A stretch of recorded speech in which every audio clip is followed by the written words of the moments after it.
Did you get it? Is it on? Hello, everybody. Welcome to another episode of Taking Over the World with Ed and Aaron. What's up, buddy? That's right. Hey, life is good, buddy. How's it with you? Awesome. Amazing. All right. Let's jump right into it. Go. I started laughing when we got in here. Yep. Because I've been holding on to something that I wanted. This is why Monday morning is the best, right? We get a chance to catch up and kind of go over some things, right? Okay. I'm ready. Here's my first topic. Has there ever been something that like you normally do with ease and then like, you know, like you do it all the time. It's kind of part of your routine. And then like one day you just wake up and like something goes wrong with it and it makes you think like, dude, you're getting older. Or like you're losing your edge. Yeah. Okay. What happened? Here's the story. Gotta hear this. So, right. I'm pretty handy around the house. I do all my own repairs, or try to, right? My rule at my house is like if something's broken, I get first crack at it, right? First like, dibs. Yeah, I get first act. Like if it's broken and I break it more, I mean, okay, it's probably the same cost to repair it anyway, right? But if I fix it, great, right? So just like we did, I'll get into that story in a minute. I got to go with this one first, Okay. though. I'm doing the landscaping yesterday at my house. So this house that's been next to us, auctioned off. It's been a disaster. Overgrown crap everywhere, right? So they got the whole thing. I mean, they got bulldozers out there, like not the house, but the backyard, right? Right. So then we're like, realize like how overgrown my stuff has actually gotten. So I'm like, all right, no baseball tournaments, no nothing this weekend. Sunday, I'm doing the landscaping, right? So I get after it, right? And I'm starting. And one of the things that I always do is that between us, there's a big block wall, and I get on top of it with my hedgers, and I trim the top of my tree, and that way I can make sure nothing falls into the neighbors. Right? Respectful gardening, right? Hashtag respectful landscaper, right? So my boys, right? I'm putting them to work, right? Right. I'm like, all right, I'm going to throw stuff down. Be careful of the stickers. Just start raking stuff up. As I see them, they're down there with like freaking my big old choppers, like making swords, right? Perfect. I'm up on top of the wall. I've done it a million times, right? Right. I'm a pretty sure-footed guy. Like, I feel confident up there. Oh, no. Did you fall? Caught my cord, fell off the wall, into the thorn bush. And I'm like, I look like I'm swimming, right? Trying to this wall is probably like about an 8-foot wall, right? And I mean, the thorn bush is like right there. So I only fell about like a foot, but into the top of the thorn bush. It's starting to pull away from the wall. Right, I'm holding onto the wall. I drop the hedgers down. Obviously, I try not to cut my like a major artery or die or something. Right, the boys are just like laughing at me. Right, and I swim out of the thorn bush, and I get to the top of it. I'm like, that has never happened. I pride myself on being athletic and sure-footed, and damn it, I fell off the wall into the thorn bush. I mean, hands are cut up, and I'm just like, this is embarrassing. And I thought to myself, I'm like, is this the sign that like I just can't do the stuff that I used to do, or was it just a bad incident? So but I fell into a thorn bush. So into a thorn bush. You know that it's funny because now that you say it that way, yes, there's a ton of stuff that I used to be able to do with ease and just didn't even think about it, and now I don't know if I don't want to do it, right, or if I can't do it, but I pretend I can't do it. So like Mercy and the kids, like a lot of stuff, I go to do something, like fix something around the house or do something or put something together. And I'm like, just call somebody. Right. And they're like, you used to do everything. Right. And I'm like, yeah, but I'm not young anymore. But I don't know if I still can or can't. I just don't know if I choose not to do it. But you falling off, that was bad. That means you can't do it anymore. I know. That's I was off. up there. I was like, and then later that day, the plan was to do the Christmas lights, right? On the outside of the house. Listen, Right. I'm not wavering. Don't come at me. I'm still pro Thanksgiving, right? Right. But I was like, okay, this is the only day I have time to do my sketchy like house top lights. Last year, we got lazy. We took the old man way out. I just went like above the garage, around the stuff where I just needed like my basic 10-foot ladder. You didn't go 32 ladder no, last time? No. And we were like, as soon as we put them up, we're like, nope. We phoned it in. So this year, my wife's like, all right, we got to go back up top. I'm like, okay. So I want you to I'm going to paint this picture for you. Like as you're driving down the street and like you live on my block, you see my truck backed into the driveway about 3/4 of the way. Right. Like tailgate down. You see my wife sitting in the back of my truck in the bed like in like a wall sit position, holding onto a 26-foot extension ladder, because the angle has to get over the steepness of Right. the pitch of the roof, Right. Right, so it has to be in the back of the truck to get up over that. I'm climbing up the thing with like my staple gun. Where I put a rope on it so I can bite it, so I can hold on to my staple gun, climbing up to like the highest point in my thing. After falling into the thorn bush I have that questions day, about this. I was like, maybe today's not the day with you, the lights. And then my wife goes, you just not want to do it. I was like, listen, I didn't tell her, right? Because I thought the boys were going to rat me out for sure. And they didn't. Right. All They didn't? Shout out to the boys, right? They didn't rat me out. Nice. And I was like, listen, I got to tell you something. She's like, what happened? I fell off the wall into the thorn bush. She's like, yeah, I mean, I could have seen that one coming. I was like, really? I was like, maybe today's not the day we go up on the 26-foot extension ladder, you holding it in the back of the truck, like semi-shady, right? But we pulled it off. And I beat Big Christmas, okay?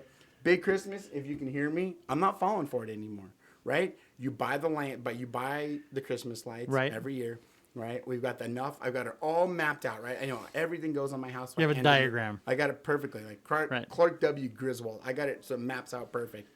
Well, this year, 2 of my strands, the wire had come out of the light bulb. Ooh. Yeah, so what do they want me to do? Big Christmas wants me to go back down to Home Depot, buy nay. You fixed it. Oh, yeah, I had my wire cutter. MacGyvered it. My wife's like, what are you doing? I'm like, I'm fixing these Christmas lights. She's like, we could go to Home Depot. I was like, that's what they want you to do. We're not doing it. Hey, and they're all working. So you know what though? That perfectly leads into my question about you and the truck and your wife and the ladder. Ooh, sounds like a joke. No, it's an actual question. So guy walks into a truck. Guy walks into a bar with the truck, his wife, and the ladder. Question is, so in your mind, the easiest way to get your staple gun up to the second floor with you is tying it around a rope and holding the rope in your mouth. Yeah. Like if you were a pit bull or something. Yeah. Not go to Home Depot and buy one time a bag where you could just put it on the side and go up. No way. No, okay. I'm not a belt guy. Not a belt guy. No. I mean, I'm not a construction belt guy. Oh, no way. So in other words, just wing it. Yeah. Okay. Yeah, dude, man. Last year, I think I put it like on a zip tie. And I put like a clip on my belt, but then I lost my zip tie.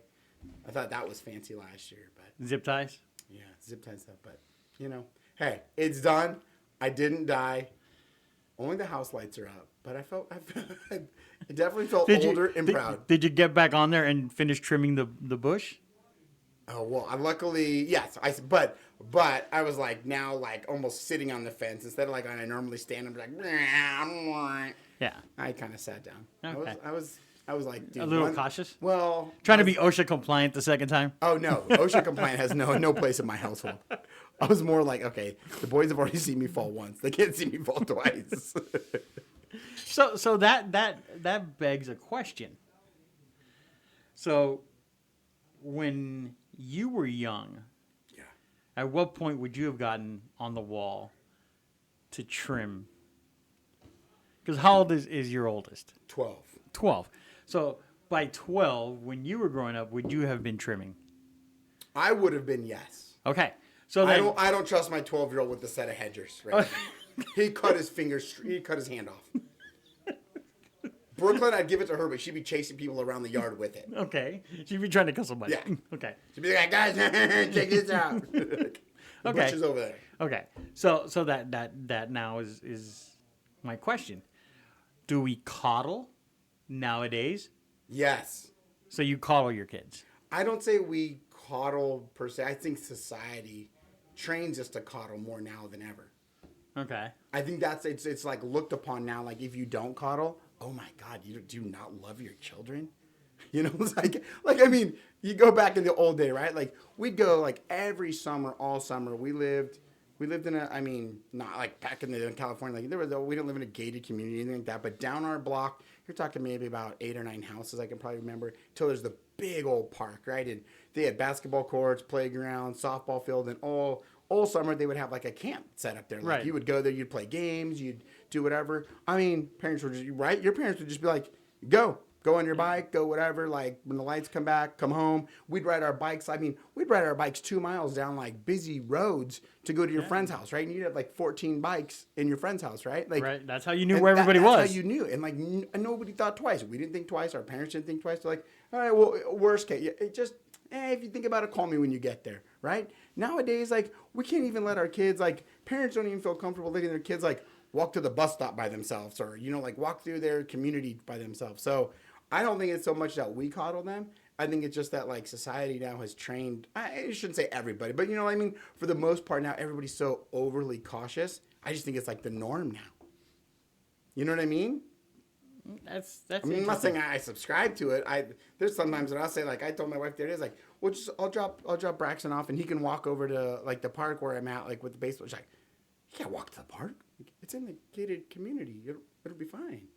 Right. It's like, but people think differently, and rightfully so. I mean, the world has changed. So my question is there more crime and craziness going on than there was in the past?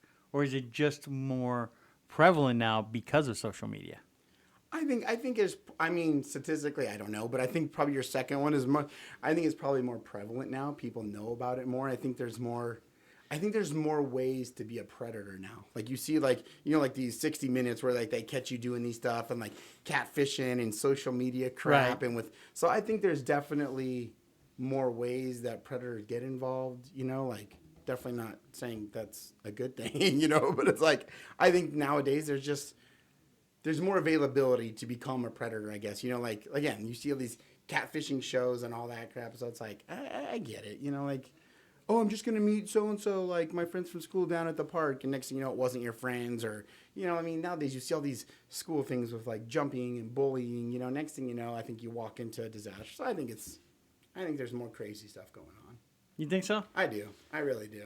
I don't know about all that. Your kids are old and out of the house.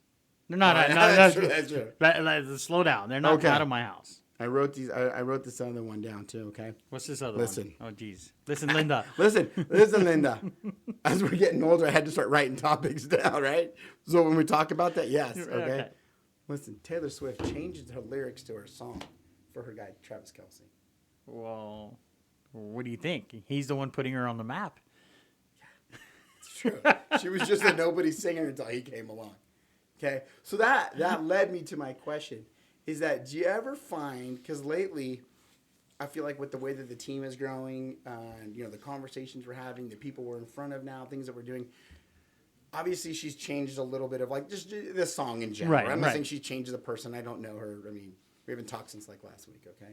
Listen, but it's like, do you ever find yourself in certain situations of the people you talk to acting differently or like changing the way you operate? Like, it made me think like she changed her song for Travis Kelce or, like, to make this line. Do you ever change the way you operate or you do business or the way that you talk to people based on who you're talking to? Always. Yeah, isn't that interesting? Like, I started thinking about it and I'm like, no, I don't change. I'm consistent in everything I do. But it's funny, and I think it's a good skill to have, and like being able to adapt and mirror and match, especially in our industry. When you're talking about clients, when you're on showings or you're listing, it's like you have to have that mirror and match ability. I think especially in sales, it's not just everything is so robotic, but it got me thinking like, how often do we change? So I can tell you when I speak to Spanish clients, people in my world laugh. Because I take on the accent and the tonality of the person I'm speaking to. Tonality, big word, I like it. Because, like, my normal would be speak like a Cuban, which is fast, cut off words, just aggressive conversations. When I speak to other people, I tend to slow down. Depends on where they're from, right? I tend to slow down and then speak in their tone with their accents and the words that they know. Because I've been doing this for a long time. I've been doing sales period for a long time. So I've dealt with a lot of different nationalities, and being in Miami, you deal with all nationalities. So I've learned to do that. But yeah, I've always done that. I always adjust depending on who I'm talking to. I mean, you have to. I find that interesting, But you have to, though. And I think you do, but I think it's interesting on how natural, like for some people, how natural that occurs. Right. Like you said, like when you speak Spanish, you turn into right? Like you're the Cuban salsa man, right? But it's like it's almost like your alter ego, you know. And like there's some people that you know, you can go through this office or maybe other offices and you're like, hi, this is Aaron. Would you like to sell your home today? Like, right? Like, it's like, so like, yes? Okay. And you can like feel the pause, right? And you're like, if yes, say, oh, yes, I would like to come by today. You know, it's like some people don't have that natural flow where they can live and adjust. And, you know, I think it's a good trait to have. Some people will be like, oh, well, why do you change for certain people? But, you know, I think you have to, especially in our industry where you're dealing with, you know. I think you have to have conversations, right? So like I told you, the conversation we had with Jim, the solar guy, which is from our B&I group, solar guy, super nice guy. When he came to the house to talk to us, you could tell. I mean, I don't think his presentation was his regular presentation. Sure. Because we knew each other. Right. And just his way of operating, of saying, hey, you know what? I need to do more research because what we tried to do on your roof, we can't do. Like, I need to add more panels. I got to see how I can do it and what I can move around to get to that number that you need. So I'm not going to even try to sell you today. So I'm like, okay, well, that makes sense. Was that part of his sales tactic? Maybe. To make you think he wasn't going to sell him, but then you thought, ooh, I like that he's not trying to sell me. I'm actually going to buy. Think about it. No, it's called dealing with somebody who's honest and just doesn't really want to sell you on something he can't sell you on. Fair enough. Because he doesn't have all the answers. Well, and I think that's where research comes big into play. And, you know, I think no matter what industry you're in, research it plays a big important part. Not doing research, what's the cost of not doing research? Well, I can tell you from one instance, not doing research cost me $17,000. There you go. Right? So I think it is important, as you know, you mirror and match and you stay, you know, there is that as your approach changes, I think there's that consistency in how you operate, though, like your plan, the structure, your systems, your process, right? So like in this instance where I lost $17,000, it's like I adapted to my client, which was fine, but I also adapted and changed my systems and processes because of that relationship, right? Where I think if you adjust one, you're fine. But when you compromise and adjust what truly is your foundation, your system and processes, things slip through the crack. Just like it slipped through with me. Yep. And then you're finding 2 weeks before a closing, there's an issue, and you're taking that person at face value, which a lot of us want to believe everybody is honest and telling you the truth. But it never hurts to do your own research. And this was another reminder. It's like, hey, listen, somebody might tell you something, but it's okay that just because somebody tells you something, you can go back and do your own research to validate what they're saying. Right. Because you have to. In this instance, it would have saved me either a lot of time and effort, or I could have got way ahead of the game and maybe had a better solution to the end game. So that being said, right? That being said, your systems, your processes, what do you think of this weekend for us work-wise? I think it was a prime example is that getting in the right rooms, which you've been preaching, talking to the right people, and buying into the systems, I think has been huge. I mean, and I think also is that getting out of your comfort zone, right? Like it's the easiest cliche in the book, right? You get out of your comfort zone, you know, get comfortable being uncomfortable, right? Right. So for me, as we moved our offices around and we built the admin district in the swamp, right? It's like you could naturally see the energies change. You could actually see like the production change. Right. And so for me, that was getting out of my comfort zone because I lost my lazy clutch. Like I can't just sit in my office now and do nothing for a day and be like, oh, it was a good day's work, right? Like dang it, everybody else is doing something. I got to lead by example here, right? So I think that was the first step. And then putting, you know, fine tuning the systems and process that you've been working on and researching for quite some time made a dramatic change in the way that we operate because we were able to review phone calls, listen back on them, review notes, have follow-up phone calls. And I mean, you're talking in a matter of what we started doing the numbers the other day. In a matter of this week, we've put, let's see, we already had $11 million in escrow, almost $12 million in escrow just on the buying side. Right. There was 2 more listings that got added to, that was already, that was pre this week, that was coming into this week. Then we put, buyers should be going into escrow today. One's going into escrow today. Another offers being submitted again today. Today or tomorrow for the other ones, that's tomorrow. So you got those going in. Oh no, wait, you have one being submitted today and one tomorrow. And one tomorrow. and then 2 more listings being picked up by the team tomorrow. So I mean, in a matter of a week, by us getting together, having the conversations, being open, being honest, and believing in the new system and process we put in place, I mean, you're talking upwards of $15 million in production. In a month. In a week. In a month. Yeah, I forget the month. Like in about a week and a half, 2 weeks, we put about that much into escrow. And, you know, it goes back to every agent that you see that's on social media, right, is reposting some title reps like market stats, right? Like, which nobody knows how to read. Like half the agents in the office don't know how to read the market stats, right? Right. Or they're getting out there, it's like, look at me, this is the home of the week, right? Or look at my fancy award, right? But it's like, and then they also want to talk about like, oh, this market is tough. Like it's a hard market right now. It's like, okay, we just put $15 million into escrow this week. Like, so Right. is it the market? And this is what we were talking about on our mastermind this morning. Is it the market? Or the actual marketing and doing the work, the hard part, right? Because a year and a half ago, 2 years ago, when a lot of these weekend warriors came jumping into the real estate market because you could throw a rock and sell a house, right? Now it's like, oh, well, I can't do that anymore, so the market's bad. Is it? Or is it has just changed and you weren't ready for it? You're not marketing properly. You don't have the systems down. You don't have the processes down. You're not consistent in the work that you do. And it's not even, on top of that, it's being specific, right? It's like, you can come in and do work, but like, what does that mean? If I said I got to go to work today, that's one thing. But like, if I say I got to come in, I got to call this person, I got to follow up with this person, I got to get out my cards, I got to get out my birthday wishes, I got to get out, you know, my messaging, I got to get this, I got to get like, dude, now that's specific work, and I think that's what a lot of people come in and do now. They're just like, oh yeah, I'm a real estate agent. Well, what are you doing today? I work. Like, right, and they put out their big old, you know, like how we were talking about this, like, right, like how many agents have you seen that put out with this lawsuit and everything that's happening? Oh, what do agents do? Let me show you this checklist of 100 things that agents do. It's like, get out of here, right? Like if you have to put a list together, like you're not doing your job. Like if you're out there panhandling and like trying to tell these clients like what Panhandling. I mean that's what they are, right? We'll work for commission. Yeah, it's like I'll work and you should pay me because look at this list that I Googled from googlethisshit.com and put out here, right, that you can do, right? You don't even do half the stuff on that list anyway, but you put it out there to try to defend your commission, Right? Your paycheck, right?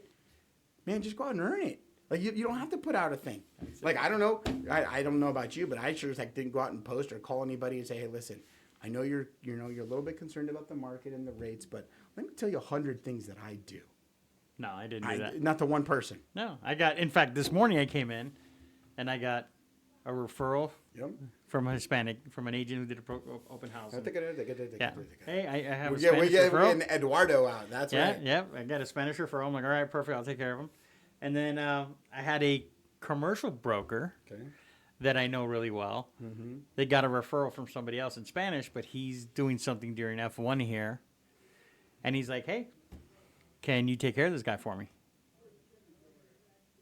So let me ask you this. So I'm like, okay, that'll work. I can help you with that. So take out the fact that there's not a lot of Spanish-speaking agents in our office. Right? Okay. Like forget about that. Why do you think those people, and it's not just those people, you can sit around you all day. I mean, people come in and talk to you all day. I joked about setting up, instead of like a lemonade stand, like a talk to Ed stand, and charge take a number. Yeah, $100 a half hour to talk to you. We should get one of those signs and take a number. Now serving number 45. You gotta put one of those out by the office door. I like that idea a lot. Those are cool. We need a deli counter. I'm We need a deli counter by the door. I'm going to see if I can get one of those on Amazon, because they have to sell them. They sell everything. So, okay, so the question becomes, why do you think those people come to you? Because take the Spanish-speaking factor out of it. I mean, the commercial guy you're talking about, I know who it is. And I mean, they're a smart dude, very good at their job dude, but he came to you. Obviously, he was busy, but like, why do you think that is? Trust. See, and I figured that's what trust is that's the only reason, right? Because they're gonna bring it to their. So when you refer somebody, right, and we talk about this all the time, and especially in BNI, we're part of BNI, and we talk about it all the time, is trust. Do you build that trust where people want to? They trust if I give you something, you're gonna do your job. Right. You're gonna do what you need to do to help this client out, or are you just saying no? It's It's just because you're the only one that speaks Spanish or you're the only one that can do commercial. No, I mean, he works in a brokerage that's all commercial. Right. So I'm sure they have another Right. Spanish. There was somebody there. There's another Spanish person there. But to him, it's like, okay, if I'm going to be out of pocket for a week and I need somebody that I can trust that's not going to drop the ball, this guy's the guy. And that goes back to my whole point when it was like, okay, the marketing, the systems, the process, what is it? The agents that don't want to put in the work, all those guys that are going to be lazy and all that, they're going to blame the market. Correct. Right? And they're going to, those are going to be the people that, well, I'm out there marketing, right? Okay. Well, you're the one out there doing the home of the week, or, like, look at this, or here's my award, or here's my top 100 reasons why buyer agents are important. Like, here's your checklist, right, from Google, right? Right. Or there's the one agent that just like, listen, you can keep all your awards. You can take your Google My List, whatever. Like, but this is who I am. This is what you get with me. My reputation speaks for myself. You want to know about me? Here you go. Here's my content. Here you go. Do your research, right? We talked about research before. And it's not that we're trying to outsource, that work, but it's like you've done all the work. The content is there. We're coming from a place of value. And you've established that to you more than any award, more than any list. To you and our team, it's trust and relationships. Right. Those are the two big things. So when we go out, it's like, again, our marketing is built on get to know us, trust us, let us talk to you. You don't feel comfortable, you don't trust us, we don't have a relationship, well, then maybe we're not the right fit for each other. But that's what we build our team and stuff on, and that's what you've built, your legacy on. Your reputation is built off trust, work ethic, relationships, and I think that's, like you said, that's why people come to you. That's why I migrated to you. Well, that's why I think everybody comes to us, right? Because I saw the shout out to the Heat. They're won their last 5 games straight. I didn't follow basketball. Oh, come on. Wait till we get to the finals. Basketball's the biggest waste of time. Listen, you play 4 quarters. Here we go. You play 4 quarters. God knows how long you watch the game, and it comes down to the last 65 seconds. So watch the last minute and a half. There you go. Fine. That's it. That's all I'm in for. Just because it's either a blowout and the game's already over by halftime, or it's the last 65 seconds or all the games. Anyways, I saw the Heat wear a jersey. Okay. And when I saw it, it resonated. It was like, that makes a lot of sense. Higher ed. No, that would have been perfect. Ogre Network. Offices in Orlando, Miami. Okay, no, it's actually, it said Heat culture. Oh, there you go. Because that's what they preach. And then I'm watching teams this weekend on football, and it's all culture. The teams that were winning, it was based on culture. So what happened to the Raiders, right? The Raiders. I knew. I was hoping you were going to go there. Oh. Because I heard Max Crosby say the same thing about AP, right? Probably because AP came up through, Herm Edwards, ASU, Sun Devil. He credits a lot to ASU, so I'll give you credit for that one. But Max Crosby came out and said, Sun Devil, right? It's pretty good. It's pretty good. Max Pitchfork, Crosby came out and said the same thing. He was like, dude, the only thing that's really changed is the culture. Right. We got the same guys. The team is virtually the same. The players are the same. They changed, obviously, some key personnel. But he says the thing that's different, and from 3 weeks ago till today, is the culture is different. Well, it's funny because he said 2 things, and we'll end on this one. But these 2 things. He said if he was walking down a dark alley, there's 2 guys he would want with him. I think one of the guys is Josh Jacobs. The other guy's Chuck Norris. No, the other guy is, I think his last name is Spinelli. Okay. And shout out to him. His wife's having a baby. He just announced it yesterday on national TV. But he was the guy that got the interception at the end of the game. Number 41. 41. Yeah, he got a big tackle in the backfield too. But why did he now become prevalent and nobody knew who he was 2 weeks ago? Because AP went to him and said, if I get into a fight, you're the guy I want. I'm building my defense around you. And just mindset. It got into his head and he's like, all right, I'm the guy. I'm going to go to war. So he changed. And Josh Jacobs, same thing. Last week he ran for, I think, 80-something yards. Last night it was 113 yards. Why? Because he said, I'm building my offense around you. I don't care about anybody else. If I got you 2 guys, I'm going into war with both of you guys. Yep. And it's the mindset. It's the confidence, the trust in them. And they both, in turn, trust AP. And they're like, you know what? If AP says we're the guy, we're the guys. Well, and I know we're done, but it's a mutual respect too, right? Because they also talked to Devontae Adams and said, and Josh Jacobs, and they came up to the new Bo Hardengrave, whatever his name is. He came up and said, "What plays do you guys like? Give me a list of plays that you guys like." Josh Jacobs is like, nobody's. I mean, it's been since John Gruden, since somebody came to me and said, "Which ones do you feel comfortable? Which ones do you think are the money making plays?" Yep. And he said, when I saw the call sheet for this week, and he goes, "Oh, this is sick." He goes, we got this, because they got that buy-in too. So that trust is a two-way street, and it's just like us. We got to listen to our clients and let that mutual trust there. Now they're building that mutual trust too, which is huge. And last thing before we go, I think we need to create a video in the sales office of dancing after we close an escrow. I thought you were going to Just say like me Devontae. falling off the wall. No, not that one. But Devontae Adams, he was jamming after they won. Maybe we have to get some AP cigars too. Maybe. They got cigars for everybody. All right, brother. We'll talk to you next week. Hopefully you have a great week. Hopefully you open another $10 million in escrow. I think that's the plan. All right, Stay safe. Don't fall off any walls out there. Yep.